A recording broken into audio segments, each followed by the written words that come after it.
caresser maintenant les lions. Vous pouvez caresser les lions. Pourquoi? Le Dieu Tout-Puissant était là dans l'épreuve. Le Dieu que nous servons, c'est ce Dieu-là. Et pendant que je parle, il est ici maintenant.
Dieu, notre Père Céleste,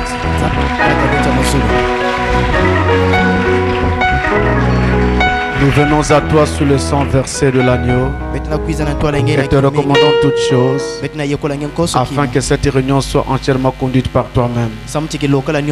Merci de nous avoir donné cette occasion. Puisses-tu pardonner nos péchés et nous visiter d'une façon spéciale.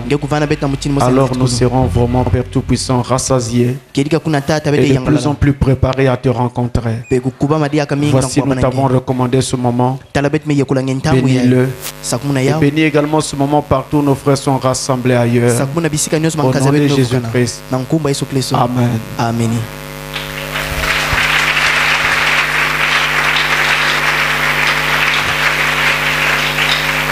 Je vous salue tous au nom du Seigneur Jésus-Christ. Alors, je vous invite à vous lever.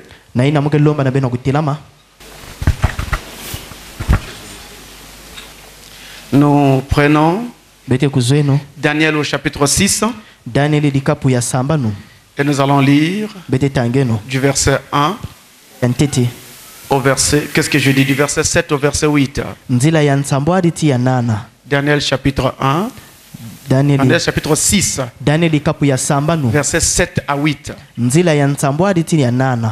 Alors, nous lisons au nom du Seigneur Jésus-Christ. Tous les chefs du royaume, les intendants, les satrapes, les conseillers et les gouverneurs sont d'avis qu'il soit publié un édit royal avec une défense sévère, portant que quiconque dans l'espace de 30 jours adresserait des prières à quelque dieu ou à quelque homme, excepté à toi, ô roi, sera jeté dans la fosse au lion. Maintenant, ô roi, confirme la défense et écrit le décret afin qu'il soit irrévocable selon la loi des Mèdes et des Perses qui est immuable. Amen. Juste un mot de prière. Notre Dieu, nous venons de lire ta parole comme tout homme qui sait lire pouvait faire. Maintenant nous nous attendons à toi pour que la grâce du Saint-Esprit nous conduise au travers de la parole dans la prophétie au nom de Jésus-Christ. Amen. Que Dieu soit béni et qu'il nous donne encore cette opportunité d'être ici et de parler de ces choses. Que Dieu soit béni. Nous sommes donc en train d'étudier la prophétie de Daniel. C'est-à-dire, nous sommes en train de faire une étude complète du livre de Daniel. C'est dans ce livre que se trouve consigné la prophétie de Daniel. Et c'est ce livre donc que nous sommes en train d'étudier. Cela nous fait plusieurs séances déjà. Et nous avons plusieurs parties à voir. Et nous avons déjà eu à voir 6 parties. Dans la première partie, nous avons parlé de la présentation globale de la prophétie de Daniel. Parlions dans cette partie de la manière dont le livre de Daniel est structuré. Nous parlions des dates. Quand est-ce que Daniel a donné sa première vision? Et où est-ce qu'il a donné ses visions et ses prophéties? Et nous avons essayé de séquencer le livre, donc la prophétie, pour avoir les cette prophétie en différentes parties. Dans la deuxième partie, nous avons parlé de Daniel à Babylone. Nous parlions dans cette partie-là des circonstances qui ont concouru pour que Daniel se retrouve à Babylone. Et quand est-ce qu'il s'est retrouvé à Babylone? Et quelle était sa prise de position dès son arrivée à Babylone? Il n'était d'ailleurs pas seul. Il était avec ses 3 amis, Anania, Azaria et Misaël. Et ils ont donc pris la résolution de rester attachés aux lois de Dieu. Dans la troisième partie, nous avons parlé du rêve de Nebuchadnezzar, la statue que nous avons couplée à la vision des 4 bêtes. Ce qui nous a donc permis d'étudier en avance les chapitres 7 et 8 du livre de Daniel. Alors là, il y avait beaucoup de symbolisme. J'espère que vous avez saisi quelque chose. Et si ce n'est pas le cas, eh bien les DVD de toutes ces choses sont déjà prêts. Vous pouvez les avoir. Dans la 4e partie, nous parlions de la fournaise ardente. Des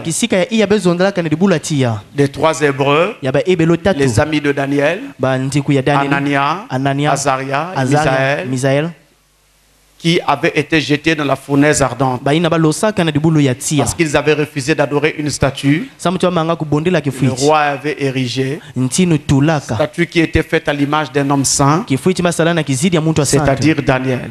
La 5e partie, c'est une partie qui m'a beaucoup marqué. Moi personnellement, nous avons parlé du rêve de Nebuchadnezzar sur l'arbre. Ça m'a vraiment beaucoup marqué. Ça a créé une grande crainte dans le cœur, savez-vous.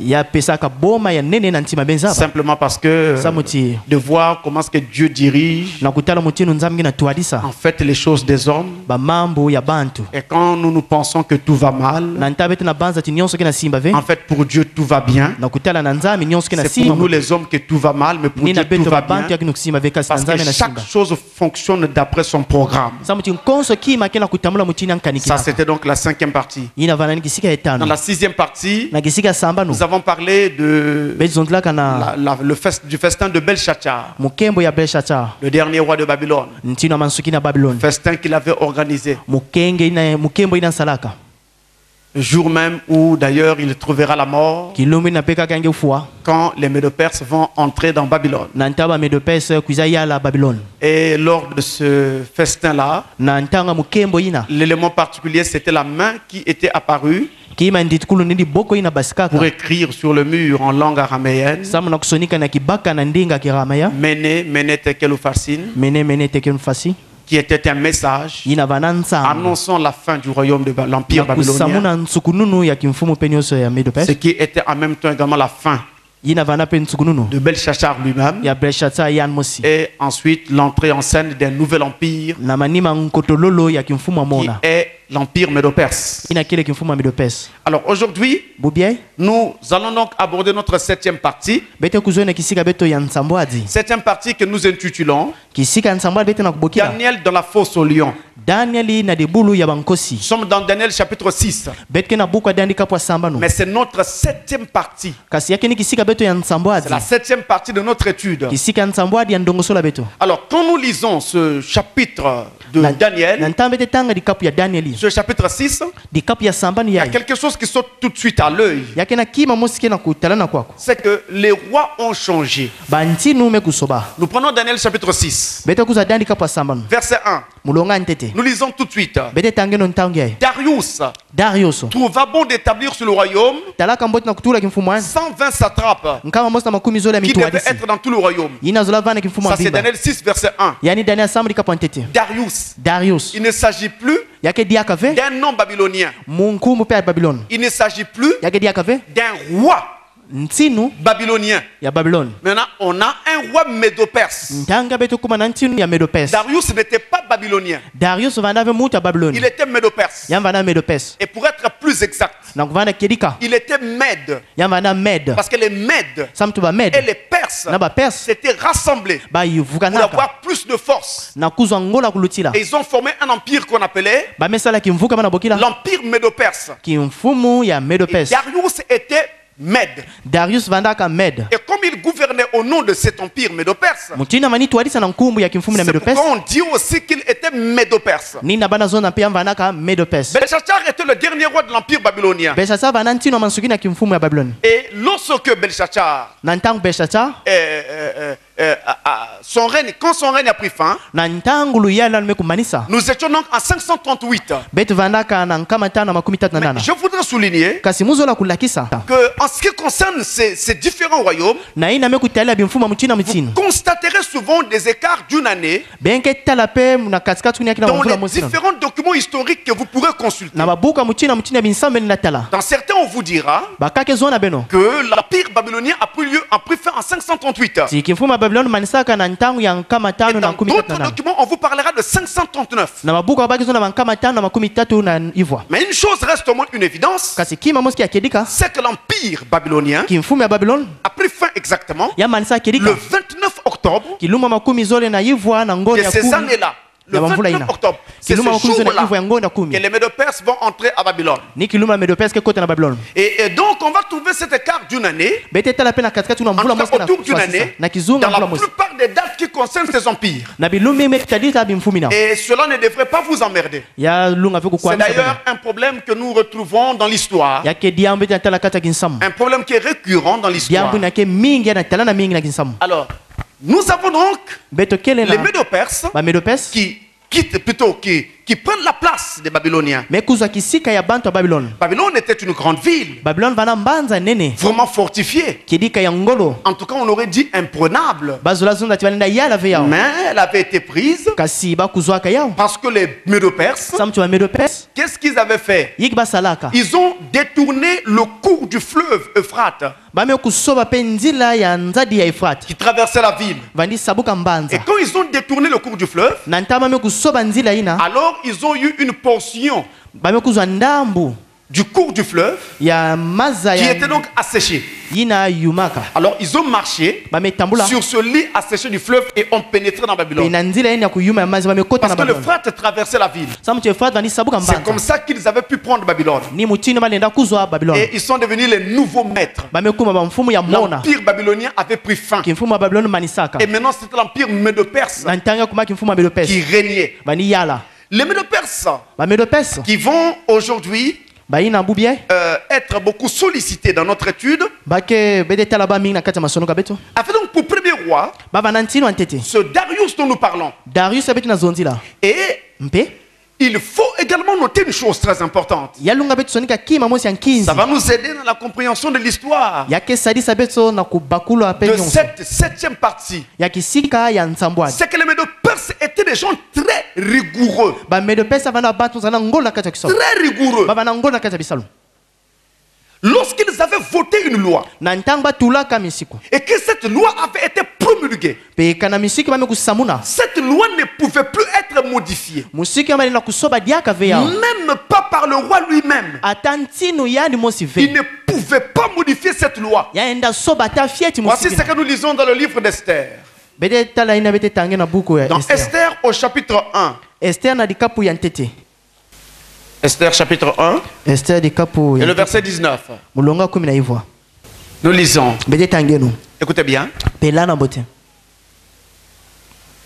Si le roi le trouve bon, comme publie de sa part, et qu'on escrive parmi les lois des Perses et des Mèdes, avec défense de la transgressée, une ordonnance royale, d'après laquelle Vasti ne paraîtra plus devant le roi Assyrus, et le roi donnera la dignité de reine à une autre qui soit meilleure qu'elle. Amen. Une ordonnance royale. Dans un autre passage, dans Esther 8, ça sera beaucoup plus précis. Chapitre 8, verset 8. Esther 8, verset 8, il est donc dit: écrivez donc en faveur des Juifs, comme il vous plaira, au nom du roi, et scellez avec l'anneau du roi.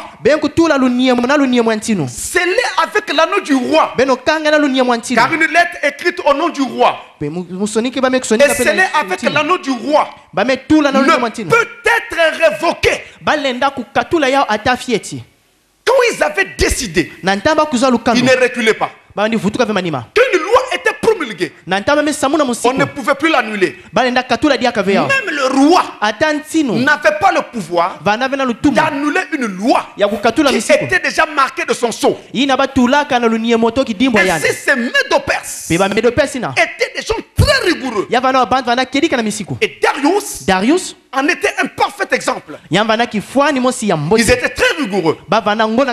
Et le roi Darius dont nous parlons, lorsqu'il monte au trône, il va faire preuve qu'il était un roi très efficace dans sa façon de travailler, dans son administration. Darius était très méthodique. Il savait orienter son travail comme il fallait. Et l'histoire le reconnaît comme étant un roi très efficace. D'ailleurs, dans Daniel 6, verset 1, nous lisons: il trouva bon de partager le royaume entre 120 satrapes. Ce qu'on appelait les satrapes à l'époque donc de Darius. Et nous retrouvons tout ça dans le livre d'Esther et tout. Les satrapes étaient en fait ce que nous appelons aujourd'hui les préfets.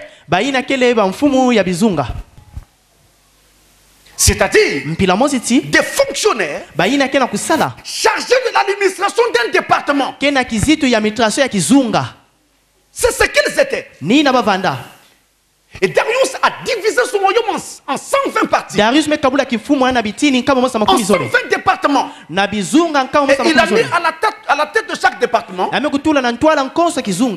donc un préfet qui devait diriger le royaume. Et au-dessus de ces 120 satrapes qui administraient l'empire, il a placé 3 chefs. Donc comme vous le voyez, ils étaient au nombre de 120.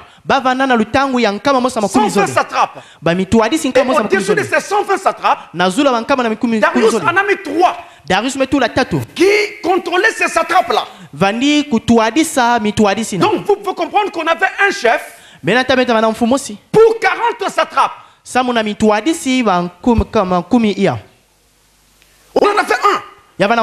Donc les 120 satrapes étaient eux-mêmes dirigés par 3 chefs. Et comme vous le voyez, ils étaient 120. Ils avaient 3 chefs. Ce qui revient à dire que chacun de ces 3-là avait sous sa charge 40 satrapes. Et les 120 administraient tout l'empire. Ils rendaient compte aux 3. Et les 3 rendaient compte au roi Darius. Et l'administration était allégée. C'était une façon de travailler très efficace que l'histoire a salué. C'était Darius qui en était l'auteur. Mais quand il place ces trois chefs, au-dessus de ces 120 satrapes, Daniel était l'un des trois. L'un des trois qui avait été placé au-dessus des satrapes. Il était parmi les trois. Les deux autres étaient naturellement des Babyloniens.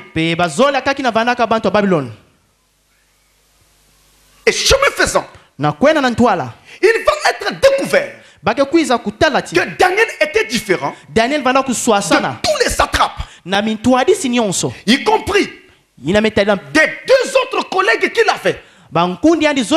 Il était différent d'eux.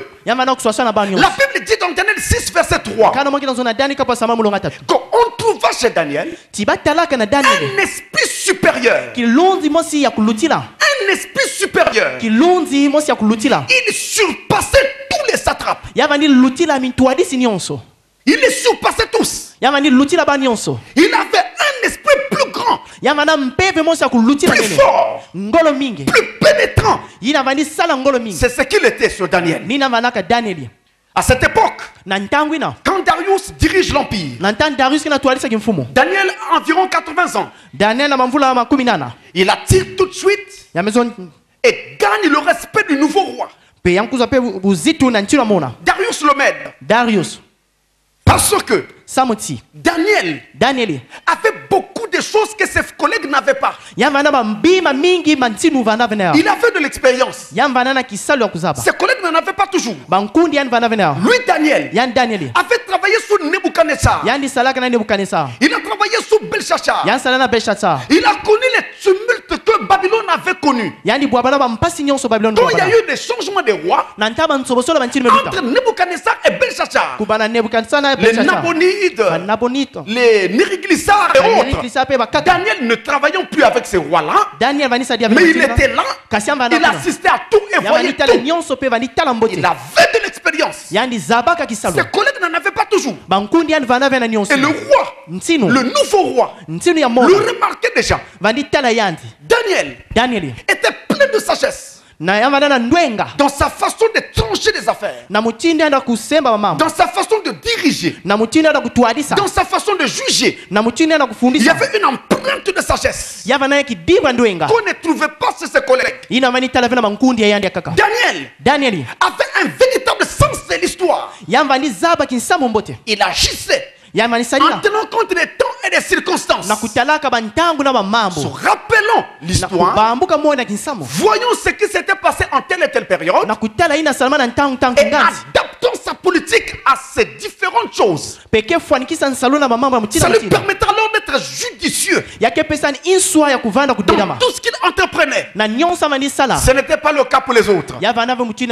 Et d'ailleurs même, quand nous allons arriver au chapitre 9, vous verrez que Daniel était soucieux de l'histoire. La Bible dit qu'il avait compris par les livres qu'il s'était déjà écoulé 68 ans depuis qu'Israël était à Babylone.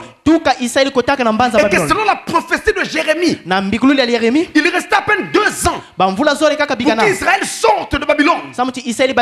Vous voyez, il surveillait le temps. Il surveillait l'histoire. Il avait un véritable sens de l'histoire. Daniel avait de grandes capacités à gouverner. Sa façon de faire, les rois qui sont passés avant Darius l'ont constaté, l'ont remarqué, et Darius aussi le remarquait. Très équilibré, capable de gouverner, capable de prévoir, afin que le pays ne souffre point. Il était ainsi. Daniel avait aussi une excellente réputation. Il ne fraudait pas, il ne trichait pas, il était droit. Ses collègues le savaient, le voyaient. Le souverain l'avait aussi remarqué. Le roi l'avait remarqué. Et d'ailleurs, cette réputation, cette bonne réputation, Daniel est là depuis son arrivée à Babylone. Il s'est montré intègre intègre sous Nebuchadnezzar. Il s'est montré intègre sous Belshazzar. Refusant même des cadeaux, des présents. Et d'ailleurs, à l'époque de Nebuchadnezzar, la statue qu'on avait érigée était faite à l'image de Daniel. C'est lui qu'on élevait. Il avait refusé pareille chose. C'est pourquoi d'ailleurs, on n'entend pas parler de Daniel dans le chapitre 3. Il avait une bonne réputation. En tout cas, une excellente réputation. Quelqu'un d'intègre. C'est ce qu'il était. Très intègre. Et Daniel avait de grandes capacités. Des talents. C'est-à-dire des dons que ses collègues n'avaient pas. Il avait des dons donnés par Dieu. Il avait depuis sa naissance. Il pouvait avoir des songes. Il pouvait avoir des visions. Il pouvait entendre l'esprit lui parler. Il pouvait recevoir la visitation des anges. Vous voyez qu'il était le seul à parler des anges qui le visitaient. Il était le seul à parler de vision, des choses qu'on pouvait voir. Il était spécial. Daniel était hors du commun. Ses collègues n'arrivaient même pas à sa cheville. En tout cas, sa grandeur était si importante que finalement, ça va entraîner la jalousie de ses compères.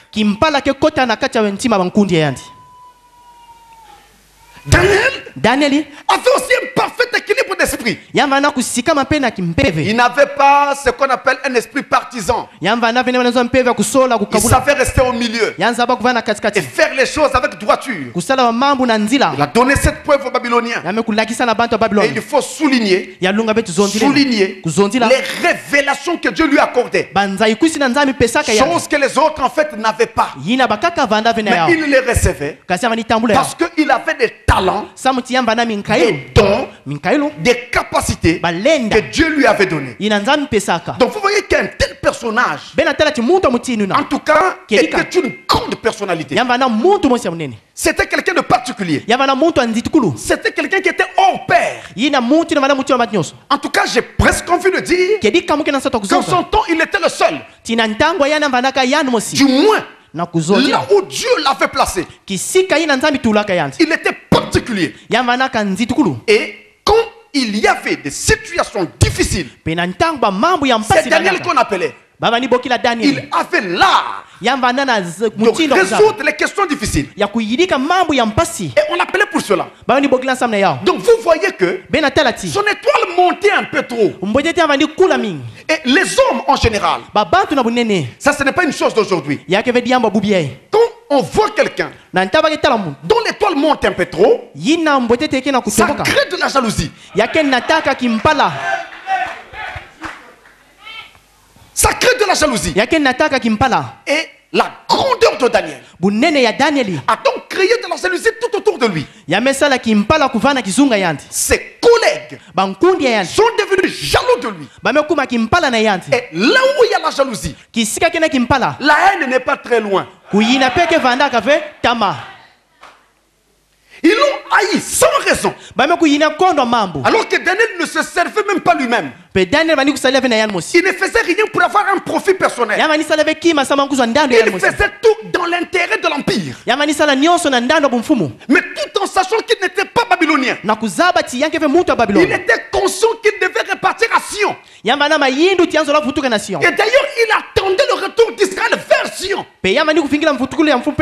Au moment où Israël repart à Sion, à Jérusalem, parce que Sion c'est l'ancien nom de Jérusalem. Daniel était trop vieux. Il n'a pas préféré faire le déplacement. Mais il a béni Dieu d'avoir fait cela. Et cela se fera sous le second roi des Médo-Perses, Cyrus. Il y a donc une jalousie autour de Daniel. Mais vous devez savoir, mes frères et sœurs, que la jalousie est le pire de tous les maux. Écoutez ce que nous dit la Bible. Dans Proverbe au chapitre 27. Proverbe chapitre 27. Le verset 4. Il nous est dit. Il nous est dit. La fureur est cruelle. Et la colère impétueuse. Mais qui résistera devant la jalousie? La colère fait trembler. Mais vous pouvez l'affronter. Mais la jalousie, c'est là le problème. Daniel a provoqué la jalousie de ses compatriotes. Babyloniens. Ils étaient jaloux de lui. Ils le haïssaient à mort. Souhaitaient sa disparition. Parce que notez que la jalousie n'est satisfaite que quand elle a éliminé son rival. Elle est terrible, la jalousie. Terrible. Plus terrible que la colère. Nous avons vu depuis le jardin d'Éden, dès l'ouverture des temps, Caïn haïr son frère Abel seulement parce qu'il était jaloux de lui. Ils sont tous deux allés prier. Dieu a agréé l'offrande d'Abel et a rejeté celui de Caïn. Caïn a nourri une grande jalousie. Une grande haine contre son frère. Au point de le tuer dans les champs. Vous voyez, c'est le même esprit qui oint les gens d'aujourd'hui. La jalousie est aussi vieille que le monde. À l'époque de Moïse, Corée, Dathan, on fait de la jalousie contre Moïse. Est-ce que Dieu ne parle que par toi? Ne sommes-nous pas aussi des gens que Dieu peut utiliser? Mais Moïse n'avait jamais dit que Dieu ne pouvait pas les utiliser. C'est Dieu lui-même qui ne voulait pas utiliser Corée. Vous voyez, parfois Dieu nous met aussi en difficulté. Bon, quand il t'utilise seulement toi, il laisse l'autre là-bas. L'autre commence à te haïr. Mais Dieu sait ce qu'il fait. Corée Dathan. On haït Moïse. Au point où Moïse était obligé de dire à chacun d'entre eux que chacun prenne son bâton. Allons au temple. Aaron a pris son bâton. Le compte de Moïse, bien sûr. Et puis les autres. Chacun avec son bâton. On a mené au tabernacle. On les a jetés là. Il dit nous verrons demain lequel parmi vous Dieu va honorer. Qui Dieu va honorer parmi vous. Le lendemain quand ils arrivent, c'est la verge d'Aaron qui avait fleuri, attestant que Dieu était pour Moïse et avait rejeté tous les autres. C'est son choix. Et là, même nous les humains, nous disons que le choix de chacun ne se discute pas. Comment vous osez discuter le choix de Dieu?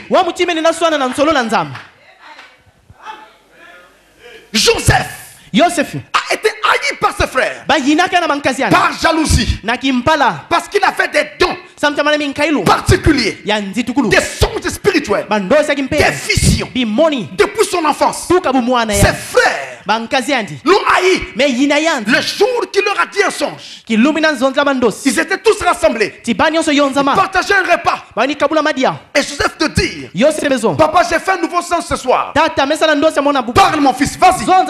Il dit j'ai rêvé qu'il y avait 11 étoiles, la lune et le soleil. Mais il y avait une 12e étoile. C'était mon étoile à moi. Alors j'ai vu les 11 étoiles plus le soleil et la lune qui se prosternaient devant mon étoile.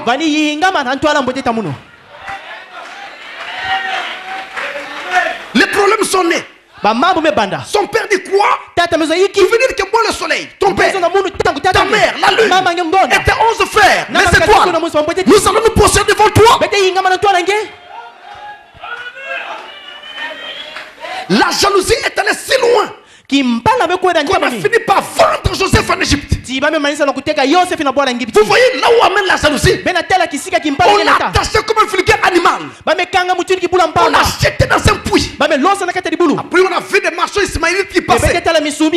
Ils l'ont vendu comme un vulgaire esclave qui à leur tour l'ont revendu aux Égyptiens, faisant du bénéfice sur le premier achat. C'est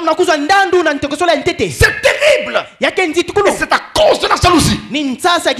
Et Jésus a été amené à Golgotha par la jalousie de Caïphe et du souverain sacrificateur. Écoutez-moi très bien.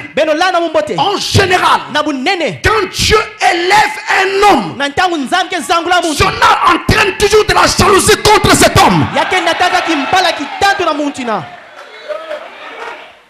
Ça entraîne toujours de la jalousie. Ce qui se fait avec Daniel au commencement de la dispensation des nations est une prophétie annonçant que ça sera ainsi à la fin de la dispensation des nations.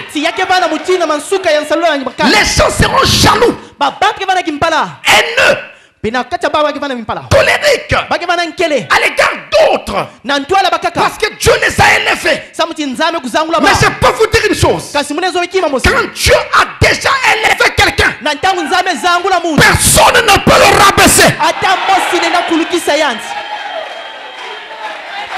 Quelqu'un dit Amen.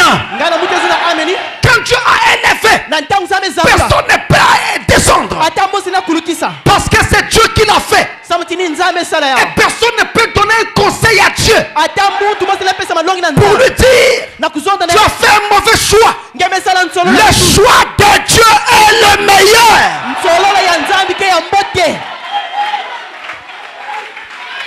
L'homme que Dieu choisit peut avoir ses défauts, ses manquements, ses faiblesses, ses insuffisances. Parfois il ne sait pas parler, mais c'est lui l'homme que Dieu veut. Quand Frère Branham prêchait, il ne savait pas parler anglais correctement. Il avait des mots entrecoupés, mais c'est lui l'homme que Dieu voulait.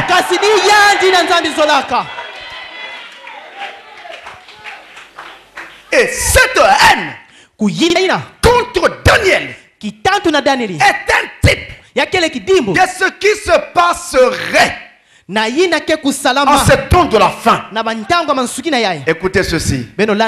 C'est une prophétie. 2 Timothée chapitre 3 verset 1 à 9. 2 Timothée 3. On ne met pas de temps aujourd'hui, suivez très bien. Verset 1 à 9. Il est dit: sache que dans les derniers jours, il y aura des temps difficiles, car les hommes seront égoïstes, amis de l'argent, fanfarons, hautains, blasphémateurs, rebelles à leurs parents, ingrats, irréligieux, insensibles, déloyaux, calomniateurs, intempérants, cruels, ennemis des gens de bien, traîtres, emportés, en fait d'orgueil, aimant le plaisir plus que Dieu. Ce sont ces genres de personnes, quand il y a culte, ils préfèrent aller suivre un match de football ou regarder un film à la télévision alors qu'il y a culte. Vous aimez le plaisir plus que Dieu. Vous voyez? Où il court après ses affaires alors qu'il y a un culte. Tu as rendez-vous avec Dieu. Tu abandonnes ce rendez-vous pour autre chose. Tu aimes le plaisir plus que Dieu. ayant l'apparence de la piété. Mais réunis ce qui en fait la force. Ils donnent l'apparence qu'ils sont des chrétiens. Mais ce ne croit pas à l'action du Saint-Esprit. Éloigne-toi de ces hommes-là. Il y en a parmi eux qui s'introduisent dans les maisons et qui captivent des femmes d'un esprit faible et borné, chargées de péché, agitées par des passions de toute espèce, apprenant toujours et ne pouvons jamais arriver à la connaissance de la vérité. De même que Jeannès et Jambres s'opposèrent à Moïse, de même ces hommes s'opposent à la vérité, étant corrompus d'entendement, réprouvés en ce qui concerne la foi, mais ils ne feront pas de plus grands progrès. Car leur folie sera manifeste pour tous, comme le fut celle de ces deux hommes, Jeannès et Jambres. Voilà les derniers jours. C'est ce que seront le dernier jour. On aura un tel esprit parmi les gens, un esprit qui fera des religieux, des gens hautains, orgueilleux, rebelles, toujours opposants, des gens qui seront ennemis des gens de bien. Nous avons vu ça à l'époque de Daniel. Daniel a été haï pour rien. Quelqu'un qui ne volait rien. Quelqu'un qui travaillait pour l'empire et qui a donné toutes les preuves de son intégrité. Mais haï seulement parce qu'il excellait et travaillait mieux que les autres. Il était haï pour cela. Haï. Ce qui se fait sur Daniel en ce moment-là est une annonce de ce que 2 Timothée dit, que dans les derniers jours on aura donc ces temps difficiles où les gens vous haïront. Ils vont même aller jusqu'à chercher à vous tuer. Croyons rendre service à Dieu. C'est pourquoi je ne crois pas que tuer quelqu'un c'est rendre service à Dieu. Voilà ce qui va se passer au temps de la fin. À tel point qu'au temps de la fin, à cause de la multiplication de telles choses, beaucoup perdront leur charité, leur amour. Mais la Bible annonce que ceux qui persévéreront jusqu'à la fin seront sauvés. Mais à côté de ce que je viens de dire, Frère Branham introduit quelque chose que je voudrais souligner aussi. Toujours sur cela. Dans cette attaque que Daniel a vécue, le prophète dit dans la prédication, l'état présent de mon ministère. L'état présent de mon ministère, paragraphe 113 et 114. Écoutez ce que Frère Branham introduit. Et juste au moment où Daniel demeurait si fidèle à Dieu, qu'il est entré dans... Ils ont dit, cet homme, vous savez, dans le temps, c'était un grand homme ici dans ce royaume. Il a dit toutes sortes de choses. Et il a fait entrer les devins et leur a appris des choses. Ils ont parlé des Médo-Perses et ce qu'il avait fait. Donc les prophéties de Daniel et autres. Mais sous le règne de Darius, c'était Daniel qui resta fidèle à Dieu. C'était Daniel qui resta avec la parole de Dieu et qui ne voulut pas se joindre à quelque chose d'autre. Et on disait, eh bien, ce ministère est au bout du rouleau. Parce que je l'ai vu dans le journal local. Il va être jeté dans la fosse au lion dans quelques jours. Il devait aller à la prison fédérale ou quelque chose comme ça. Voyez-vous? Et nous allons le jeter dans la fosse au lion. Mais qu'est-ce que Dieu a fait? Dieu a scellé son ministère. Dieu a scellé son ministère par un changement de cœur du roi, de manière que celui-ci publie en toutes langues pour chaque peuple autour l'homme du monde, que chaque homme devait craindre le Dieu de Daniel, parce qu'il était un Dieu qui pouvait délivrer. Amen. Amen. Écoutez le dernier passage. Alors vous voyez, c'est à l'heure où les gens abandonnent un homme, le serviteur de Dieu, qui reste fidèle à la parole, que Dieu scelle son ministère. Avec des périodes de couronnement. En filigrane, le prophète nous annonce ce que seront les temps de la fin. Comme déjà imagé ici dans Daniel. Il nous montre donc qu'au temps de la fin, tout homme de Dieu qui se tiendra avec la parole de Dieu sera d'abord rejeté avant qu'il ne soit accepté par les élus. Si vous êtes un homme de Dieu et que vous ne passez pas par ce moment de rejet, je commence à mettre un doute sur votre ministère. Ou ce ministère manque encore de maturité, il a encore du chemin à faire. Vous devez passer par là. On va vous rejeter. Toute l'église peut même se retourner contre vous. Vos amis vous abandonnent. Les gens vous délaissent. Vous passez par là. Et c'est quand vous passez par là que Dieu alors vous élève et vous couronne, vous expose, et tout le monde voit, mais pas avant. En d'autres termes, un serviteur de Dieu doit d'abord passer par la salle de critique avant de finir dans la salle d'exposition.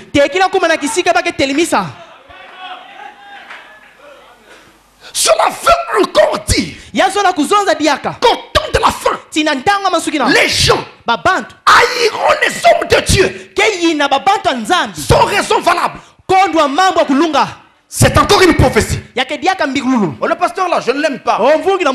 Mais qu'est-ce qu'il t'a fait? Non, mais je ne l'aime pas, c'est tout. Mais tu ne l'aimes pas, pourquoi? Non, je ne l'aime pas. C'est normal. Tout serviteur de Dieu qui reste avec la vérité sera l'un des ennemis que Satan doit forcément abattre. Parce que par son ministère, il arrache des membres au camp de Satan. Il démembre le camp de Satan et il peuple le camp de Dieu. Et alors Satan le hait. Et Satan met la haine dans les gens qui ne sont pas de Dieu. Les occultistes et tous ces gens-là, ils mettent la haine en eux contre ces serviteurs-là. Non, nous ne l'aimons pas. Nous ne voulons pas. Vous savez mes frères, quand les gens voient les pasteurs prêcher, ils disent non, ils prêchent parce qu'il a faim. N'est-ce pas? C'est ce qu'ils disent. Maintenant, quand ils voient un pasteur qui donc n'a pas faim et qui est assez bien, ils disent non, mais il a trop d'argent. Comment il change de voiture comme ça tout le temps? Quand il est pauvre, vous n'en voulez pas. Vous dites presque parce qu'il a faim. Quand Dieu le bénit, vous dites non, il a trop d'argent.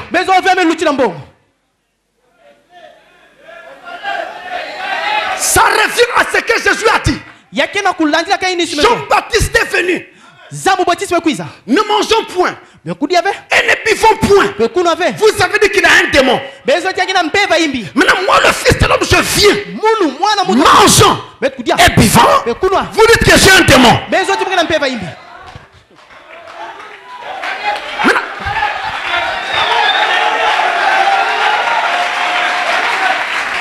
Maintenant qu'est-ce que vous voulez? Vous voyez mes frères, c'est des astuces de Satan. Je voudrais dire à quelqu'un. Quelqu'un m'avait dit une fois, pasteur, pourquoi vous voulez avec une grosse voiture comme ça? Je voulais dire ceci.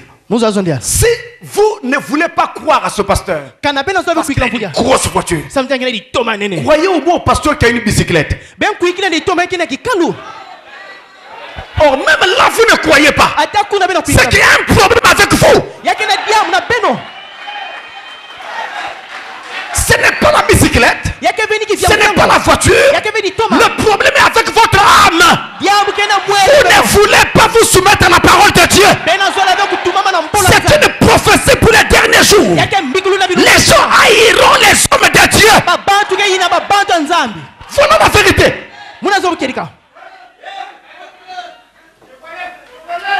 La vérité, c'est celle-là. Mais croyez-moi, quand Dieu a déjà élevé quelqu'un, vous ne pouvez plus le rabaisser. Cela est impossible. Il est élevé. Il n'y a que Dieu seul qui peut le rabaisser. Vous ne pourrez jamais. On n'a pas pu rabaisser Daniel. Et vous savez ce que les gens disent. Les gens disent, vous voyez, il doit être magicien. Il doit être franc-maçon. Bon, quand on va chez les francs-maçons, ils disent, on ne le connaît pas. Il n'est pas dans nos listes. Mais vous l'envoyez chez les francs-maçons.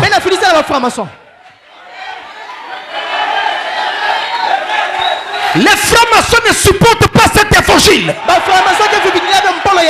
Il est écrit, les méchants ne résisteront pas dans l'assemblée des justes.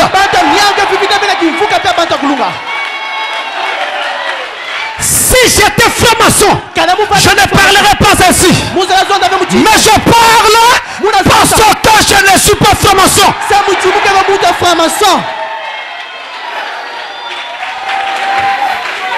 J'enseigne et je prêche le Dieu de mes frères, de mes pères. Selon la foi qui s'appelle magie. Mes frères bien-aimés, ce message du temps de la fin n'est pas de la magie.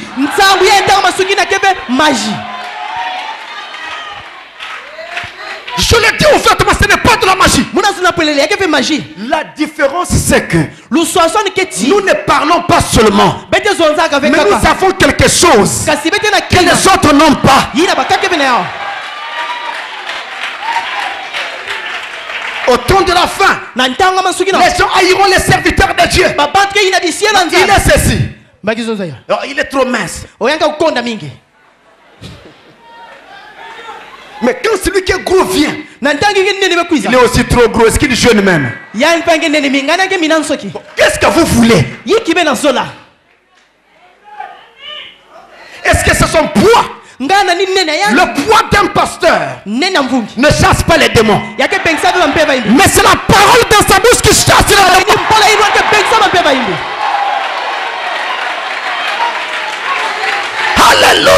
Alléluia.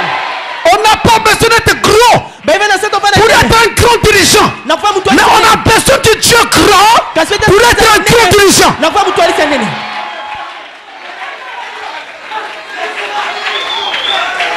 Vous ne pouvez pas abaisser quelqu'un que Dieu a déjà élevé dans votre famille. Hier, tout le monde vous rejetait.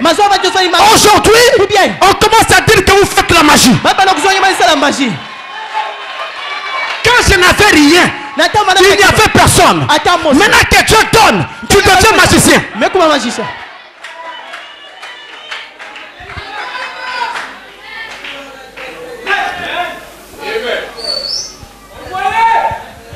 C'est à tous les niveaux, frère. Il ne s'agit pas que des pasteurs.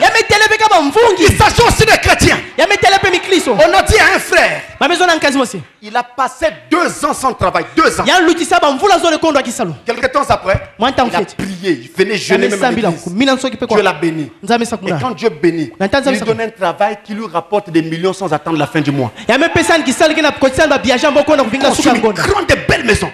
Maintenant, il a mis un genre de choses, comment c'est pas comme un hublot. C'est rond comme ça, sur le mur de la maison.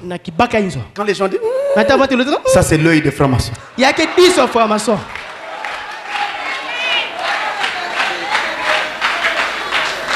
Vous étiez où pendant les 2 ans qu'il souffrait?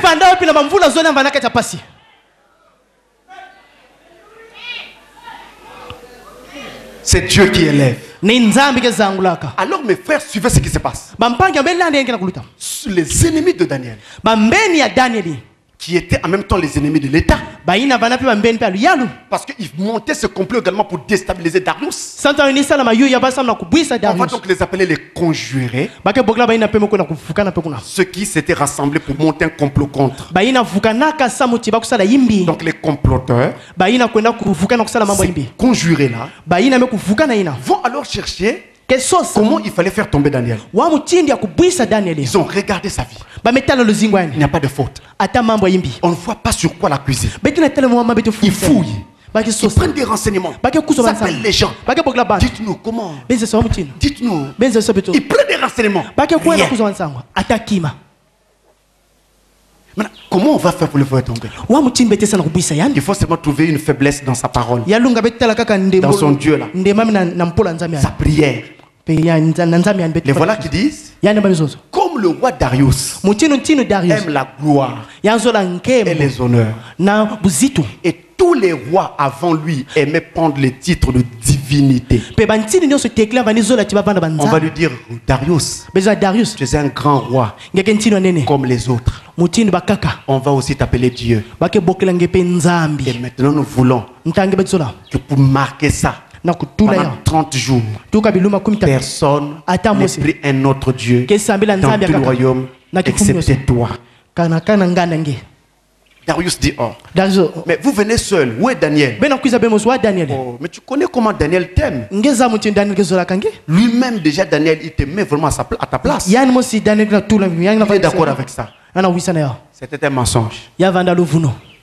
Alors, voici le décret. Nous avons déjà tout préparé. Signe seulement et mets ton anneau. Parce qu'il savait que si l'anneau du roi était apposé sur le document, cette loi devenait irrévocable. Darius hésite un peu. Mais où est Daniel? Pourquoi il n'est pas avec vous? Mais roi ne craint rien. Tu connais comment Daniel t'aime. C'est lui-même qui vraiment te met à ta place. Vous êtes tous d'accord? Nous sommes d'accord, c'est nous qui voulons. On affiche ça partout. Bon, ok, ça va. Il a mis son sceau. C'était terminé. Daniel apprend la nouvelle que il est fait interdiction à toute personne dont l'empire de prier un autre roi, un autre Dieu que Darius pendant 30 jours. Daniel ne s'est pas occupé de ça. Fort de l'expérience qu'il avait avec Dieu, il n'a pas tremblé. Il est allé dans sa maison. Il a ouvert porte et fenêtre. Il s'est placé à genoux. En regardant vers Jérusalem, il levait les mains vers le ciel. Le voilà qui priait. Le matin, à midi et le soir. 3 fois par jour. Comme suggéré par David. Dans le livre des Psaumes, au chapitre 55, verset 17 à 18, c'est David qui fait cette suggestion de prier Dieu 3 fois par jour, d'avoir 3 moments de prière. Psaume 55, verset 17 à 18. Mais quand il regardait dans la direction de Jérusalem, il s'en tenait à la prière de Salomon. Dans 1 Roi chapitre 8, verset 44 à 45. Vous pouvez aussi ajouter le verset 48, où Salomon, lors de l'inauguration du temple, demandait à Dieu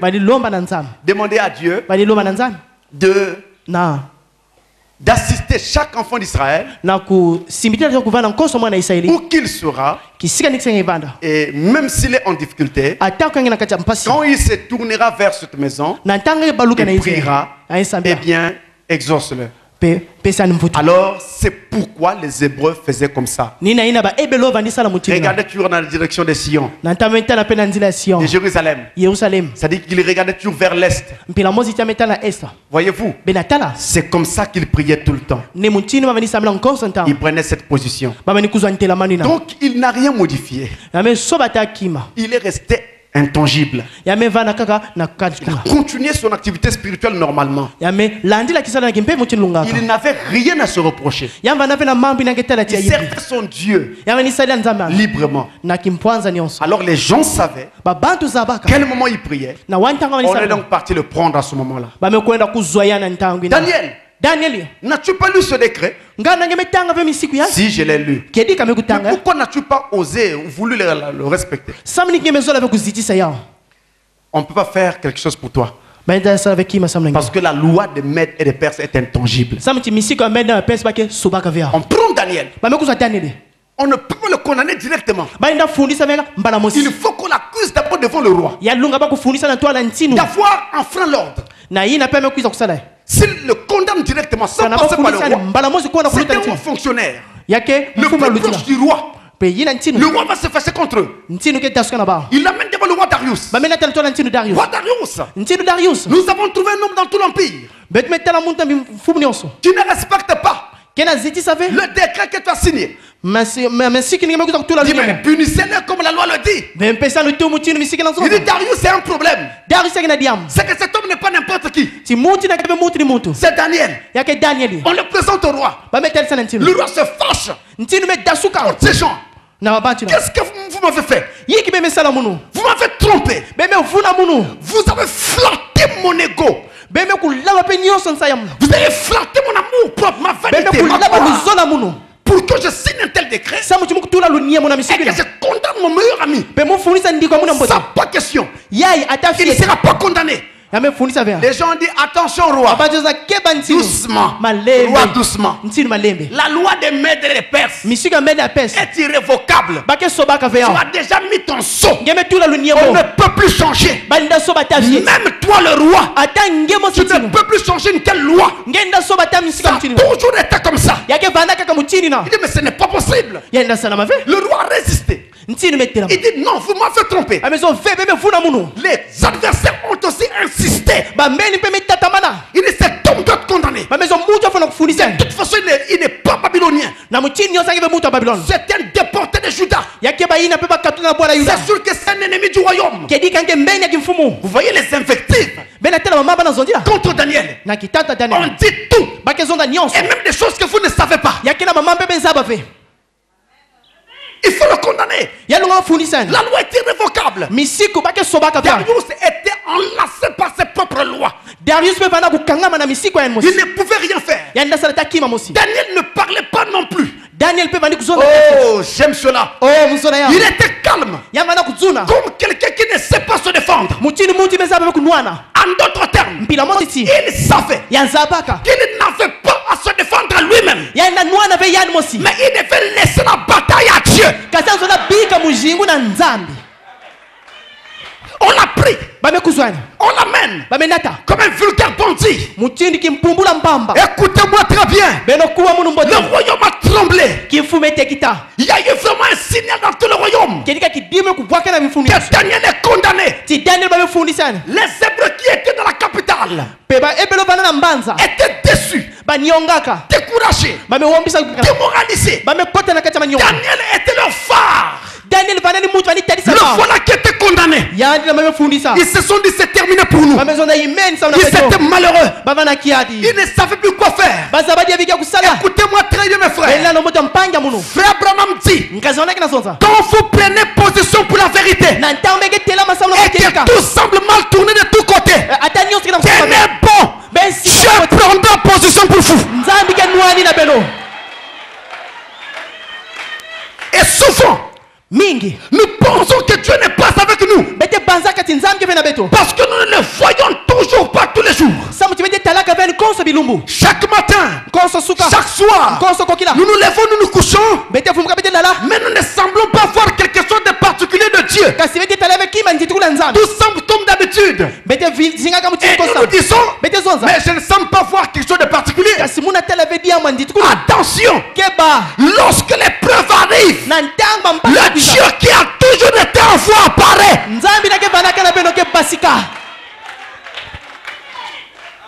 D'ailleurs, je vous dis une chose. En général, quand vous voyagez, Vous quittez l'endroit où vous habitez pour aller ailleurs. Le prophète dit, la première personne qui vous accueillera, c'est Satan. Mais c'est aussi en ce moment-là que vous verrez les dieux qui vous gardent. Vous allez en voyage. Vous verrez Dieu. C'est comme s'il était sorti de sa cachette pour vous accompagner et vous assister. C'est une promesse. On amène Daniel vers la fosse au lion. Il n'y avait plus rien à faire. Il était condamné à mort. On a gardé les lions affamés pour les jeter ce qu'on attraperait. Et Daniel était parmi eux, était l'un de ceux-là. Seulement parce que il avait gardé la parole de Dieu. On l'amène vers la fosse. Ils arrivent devant la fosse. Un gros trou qu'on devait fermer avec une pierre. Un gros rocher. Le roi embrasse Daniel. Il lui dit, Daniel, je n'ai pas pu te sauver. Je n'ai pas pu te sauver. Oui. L'homme ne peut pas sauver. Ne comptez pas sur votre oncle. Ne comptez pas sur un parent. Ne comptez pas sur un ami. Mais comptez toujours sur le Seigneur Jésus-Christ. L'homme ne peut pas vous sauver. Quel que soit ce qu'il vous a promis, si Dieu ne l'accomplit pas, ça ne viendra pas. Daniel, je n'ai pas pu te sauver. Mais rassure-moi, dis-moi que le Dieu que tu sers va te garder. Alléluia. Alléluia. C'était Dieu mis à l'épreuve. Rassure-moi que le Dieu que tu sers va te garder. En d'autres termes, rassure-moi que ton Dieu est un vrai Dieu.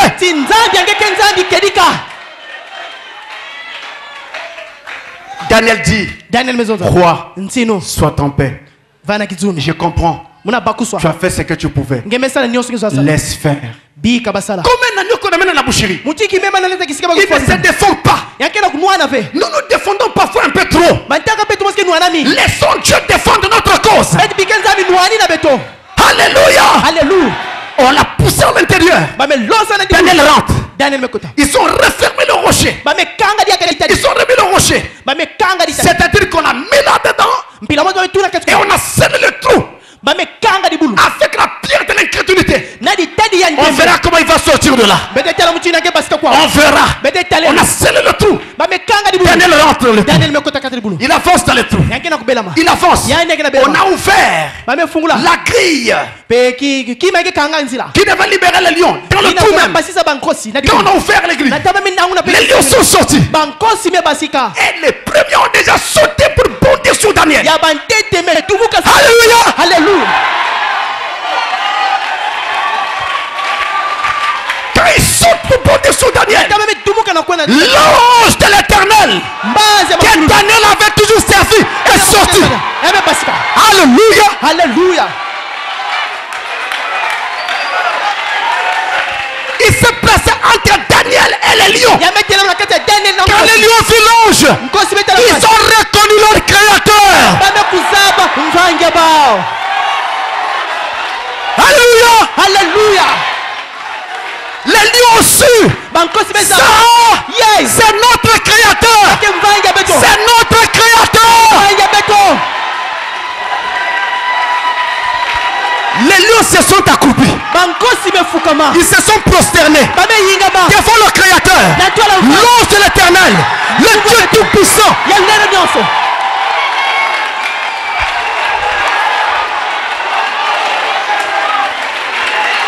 Et Daniel caressait maintenant les lions. Il caressait les lions maintenant. Il pouvait caresser les lions. Pourquoi? Le Dieu tout-puissant était là dans l'épreuve.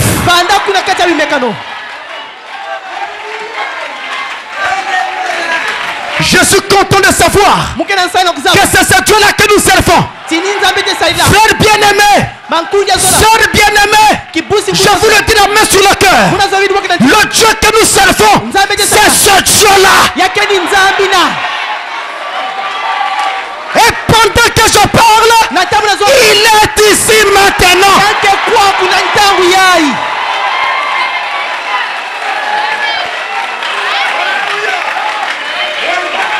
Alléluia. Alléluia. Le matin, très tôt le matin, au lever du jour, le roi était devant la fosse au lion. Il a crié, Daniel! Parce qu'il était au fond, afin qu'il entende. Daniel! Ton Dieu t'a-t-il gardé? Il y a eu un petit silence. Le roi a tremblé un peu. On dirait qu'on a mangé Daniel. Il y a eu un petit silence. Ça semblait amener un doute. Faites attention avec le silence de Dieu. Faites attention quand Dieu s'était un moment. Faites attention. On a vu ça avec le 7e saut. Un silence de 30 minutes. On a vu ça quand Jésus a ressuscité Lazare. Il a crié, Lazare, sors. Il y a eu un silence. Il y a eu un silence. Lazare ne sortait pas. Faites attention avec le silence de Dieu.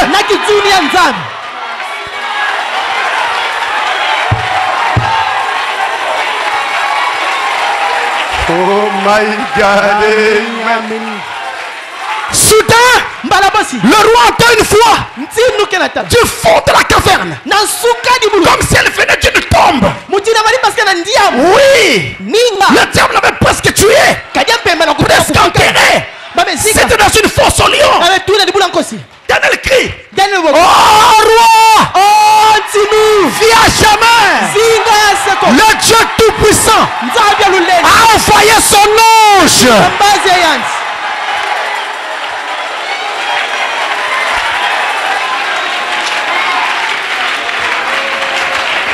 Et les lions se sont tranquillisés. Le roi criait, Daniel est vivant. Tous les serpents qui étaient dehors se sont mis à sauter. On a enlevé la pierre. Daniel est sorti vivant, indemne, entier, en un seul morceau, sans aucun habit déchiré. Parce que le Dieu tout-puissant, le vrai Dieu, était là pour le garder. Savez-vous ce qui s'est passé? Aussitôt, quelqu'un Daniel sort. Il y a eu un nouveau décret. Le premier décret promulgué, fabriqué, écrite par les adversaires de Daniel, a condamné Daniel. Mais le deuxième décret, écrit par le roi, il dit maintenant, prenez-moi tous les adversaires de Daniel, jetez-les dans la fosse au lion.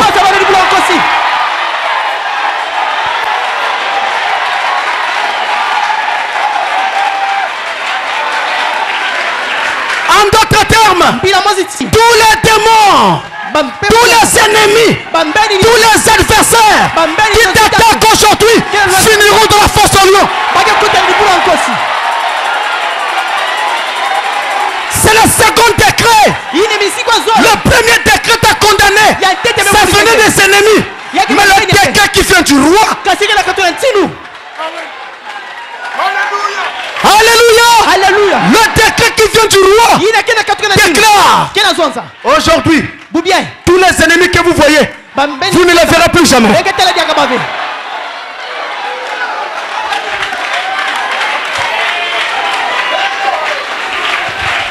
Alléluia.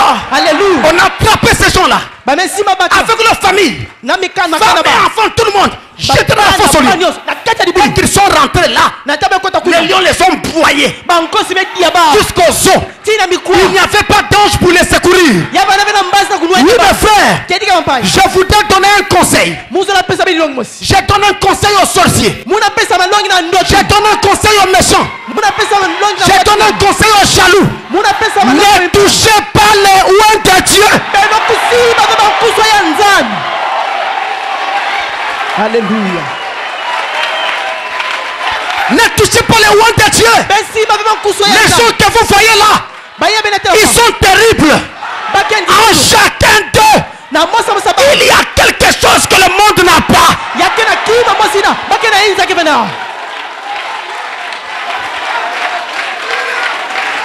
Alléluia. Alléluia. Alléluia. Alléluia. Et le roi dit, maintenant, je vais écrire des lettres et les envoyer partout, à toutes les nations, à tous les peuples, chacun selon sa langue, qu'il soit reconnu que le Dieu de Daniel est le seul vrai Dieu.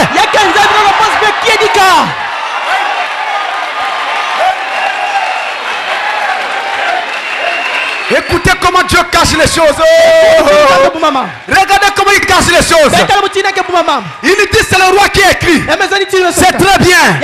Mais ce que le roi a écrit est en fait le message de Daniel. C'est Daniel qui disait aux Babyloniens et au roi que mon Dieu est le seul véritable Dieu. C'est ce message de Daniel qu'on a mis dans les lettres et qu'on a envoyé partout. À toutes les nations, à tous les peuples, chacun selon sa langue. Vous êtes arrivés?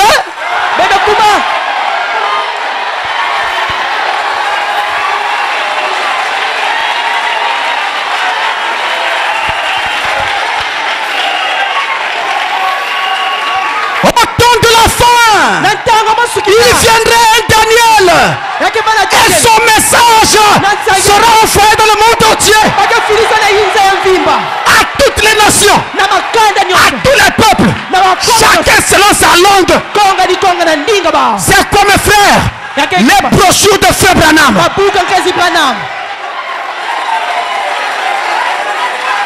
À ceux qui parlent anglais, envoyez le message en anglais. À ceux qui parlent français, envoyez en français.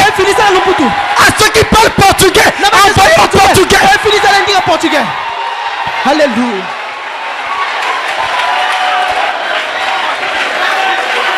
Croyez-moi, si vous avez reconnu ce message, vous avez reçu la lettre du roi.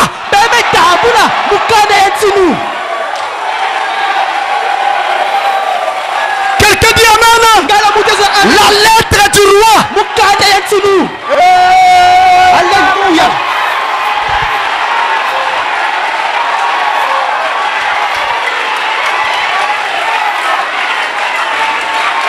Écoutez mes frères, voici la raison pour laquelle je saute. Dieu vient de me dire à l'instant, Dieu vient de me dire, sais-tu pourquoi dès le départ c'était le roi qui a écrit un nom Daniel? Parce qu'en réalité le message de Daniel n'était pas le message de Daniel, c'était le message du roi. Le message de Frère Branham n'est pas le message de Frère Branham, c'est le message de Dieu.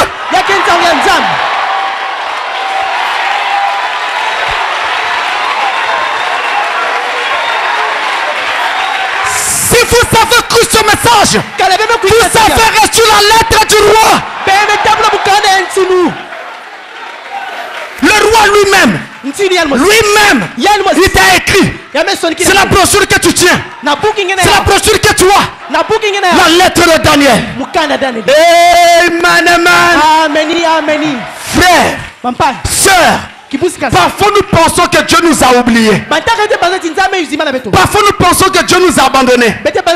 Il n'était pas abandonné. Il est toujours là. Il y a un ange à côté de toi. Quand l'épreuve viendra, cet ange sera là. Que Dieu vous bénisse richement.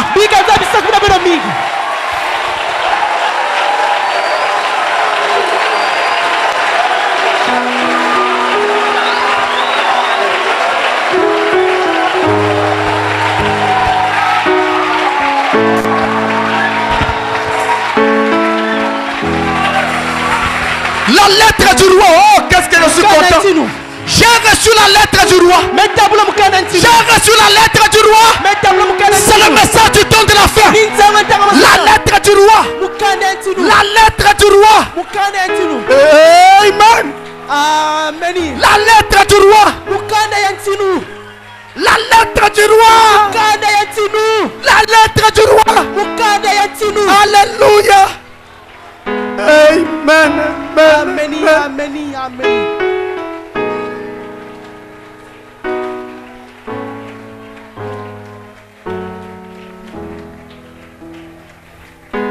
Si tout non au cœur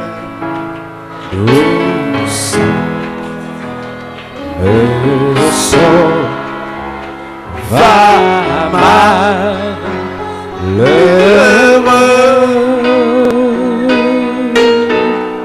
Je t'ai dit, je suis retrouvé aveugle. Maintenant, je vois. Que ce qui me parle, Seigneur. Élève la foi vers le roi. Élève la foi vers le roi. Le Dieu tout-puissant.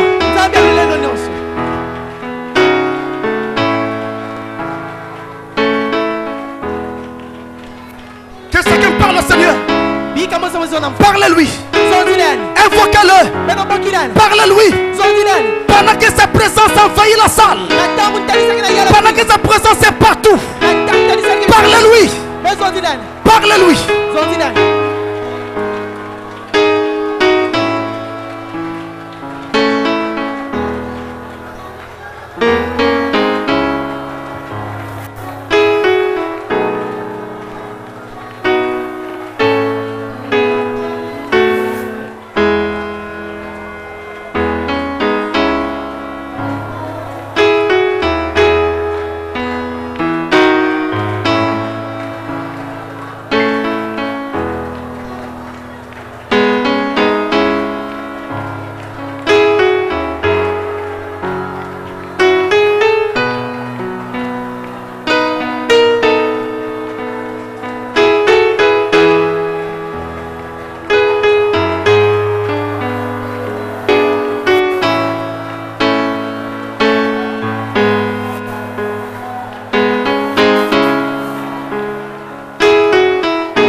Maintenant, pendant que sa présence est dans la salle, si tu veux qu'on se souvienne de toi, lève seulement ta main. Pendant que notre frère va prier, lève seulement ta main. Je sais qu'avec une telle présence de Dieu, il va te bénir. Il va t'exaucer. Il va te l'accorder. Toi qui as reçu la lettre du roi.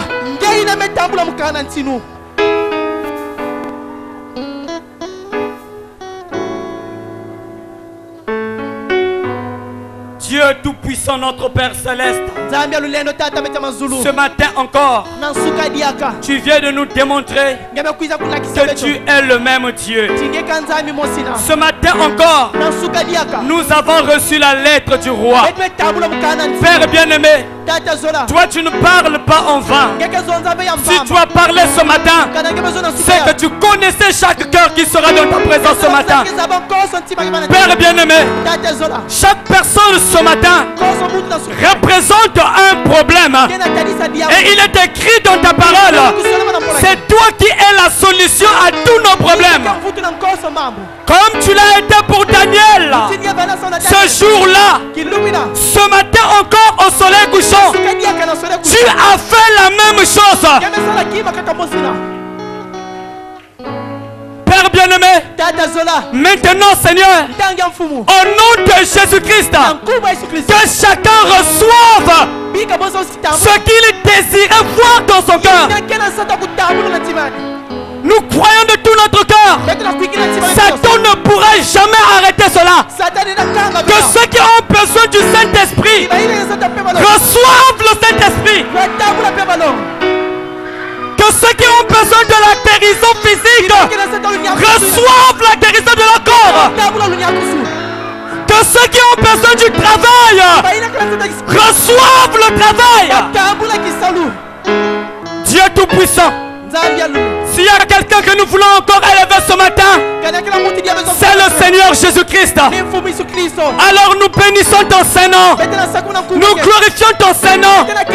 Nous élevons ton Saint-Nom. Et nous t'aimons encore davantage. Merci pour le vase que tu as utilisé ce matin. Remplis-le encore davantage de ta présence.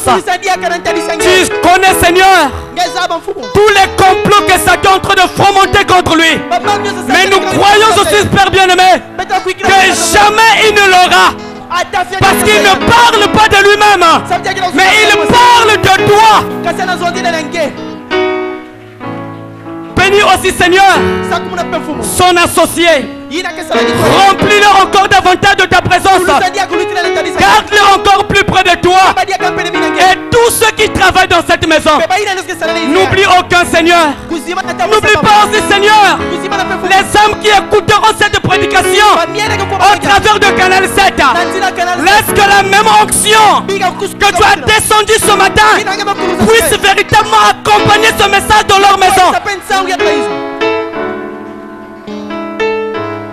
Gloire, honneur, puissance et victoire au Seigneur Jésus-Christ. Merci parce que tu nous as exaucés. Nous le croyons de tout notre cœur et nous disons gloire à Jésus.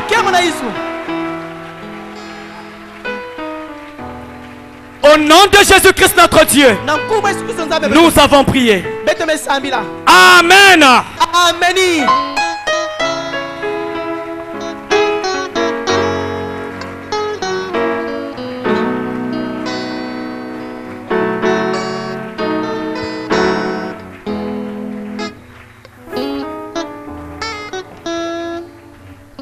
Alors chacun va repartir doucement, doucement à sa place.